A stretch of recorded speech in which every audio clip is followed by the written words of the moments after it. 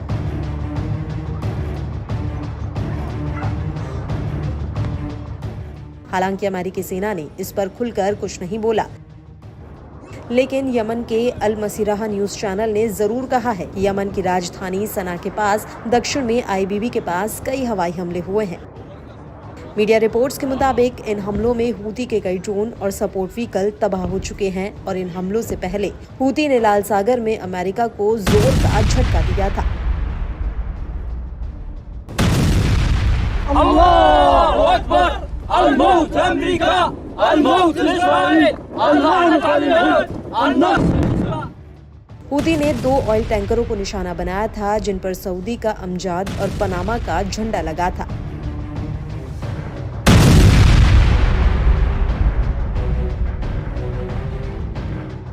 इस जहाज की पहचान लगून के रूप में हुई थी। हालांकि लगून पर हमले की बात हूती ने कबूली थी, लेकिन सऊदी झंडे वाले जहाज पर हमले की बात से वो मुकर गया था। अल्लाहु अकबर,